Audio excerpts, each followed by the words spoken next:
Cosmic laws, give and take. An Old Testament proverb states, "The wise in heart will take commandments." Taking, as with all other activities, comes under divine jurisdiction. It is one half of one cosmic law, a commandment of our Father, Mother God, to give and to take. At first glance, this looks like an easy law to comprehend, so much so that we may tend to pass it by in our thoughts, and without dwelling on it long enough to appreciate fully how powerful, how critical, and how tremendously vast is this law that shapes our world. For example, take us as a spiritual being in our physical relationship with the elements on earth. June 27, 1966, my high self, Nada, channeled this information about give and take in our love exchange with another kingdom. We may extend our premise to the love principle within the elemental kingdom, and see that these elements, which create our atmosphere, and which allow us to have the form in which we are having our experience on this planet during the present time, give in love that which we require. They work in sympathy and in harmony with that which they receive from the race of man. This particular subject is the highest point of communication of mankind on the third-dimensional level, while he is in a physical body. Until he can appreciate and learn this power of communicating love and receiving love from the elements, he will suffer many strange and severe conditions as far as weather and atmospheres are concerned. In this case, communicating love means giving love, and receiving love is the same thing as taking love.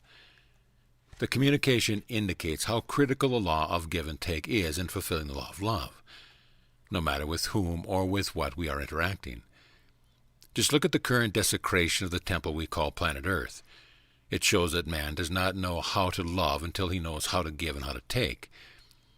Before we concern ourselves with how we should give and take, let's look at one example of this law in nature. Symbiosis. It is a biological term for the living together of two dissimilar organisms because it is advantageous to both. One of the most spectacular and far-reaching examples of this is the 300-million-year-old symbiotic relationship between fungi and plants. Known as mycorrhizal association, symbiotic fungi associate with the roots of plants. They are responsible for helping plants rapidly take in nutrients such as nitrates and phosphates. In return, plants are thought to exude or make available through their roots organic compounds like sugars which benefit the fungi. According to Lynn Margulis and Carlene Schwartz in 5 Kingdoms, an illustrated guide to the philia of life on Earth, nearly all healthy terrestrial plants, with the exception of mosses and moss allies, have symbiotic fungi with their roots. The law of give and take is just as one form contributes to the health and vitality all land plants on Earth. We would do well to thank and to love these species of the much maligned kingdom fungi, not only for the well-being of land plants, but also for their positive effects on all the plants that provide food, shelter, and so forth for the higher orders of life, such as animal and man. Margulis and Schwartz further report that some scientists, on the basis of increasing evidence, are now hypothesizing that this give and take mycorrhizal association was a prerequisite to the coming ashore of all the land plants, all of which have a common ancestry in aquatic green algae of the kingdom Protocysta. It is stunning to think of how critical and influential this law may have been in the evolution of life on Earth. What are some of the key elements of this important law? The law is give and take. It is one law. There is no law of giving, neither is there a law on receiving. There is only the law of give and take, two polar aspects of one single procedure. It is similar to our Father, Mother God being one God and not two gods, or our consciousness and subconscious representing two aspects of one mind and not two minds. An act of giving is incomplete without at some point taking or receiving something in return. Likewise, an act of taking is incomplete without giving something back. To which we should give more emphasis, giving or taking? Well, neither. We need to concentrate on both equally. If we devote our energy to giving and giving and giving and refuse to receive anything in return, the exchange becomes imbalanced. In the extreme case, this leads to various kinds of martyrdom. But the law of give and take, any idea we might have that in order to fulfill spiritual laws, God would make us overextend our giving to the point of imbalancing our minds or emotions, or of impairing our health, is neither just not true and never will be. On the other hand, if we spend all of our time taking and taking and taking without giving in return, we become parasites. No living being is supposed to live at the expense of another, thinking or acting as if he or she or it can thrive on the works or the energies of another without compensation, for compensation is a divine law. After preparing his 12 disciples, Jesus sent them out to spread the good news. Freely you have received, freely give. He instructed them. In a channeling on July 16, 1966, Sananda Jesus elaborated on this statement.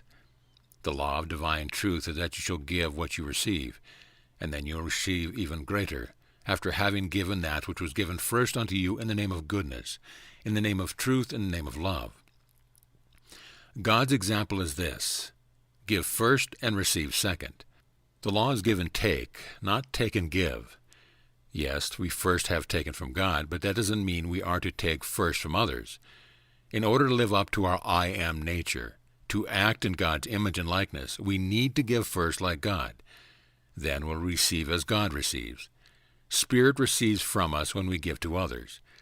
We receive from Spirit through the love of others for us after we have already given. One of the clearest analyses of giving is recorded in the Bhagavad Gita. Basically, there are 3 levels. Sattvic is the most pure and spiritual. Rajasic is tainted with selfishness, and Tamasic is totally ignorance of how to give.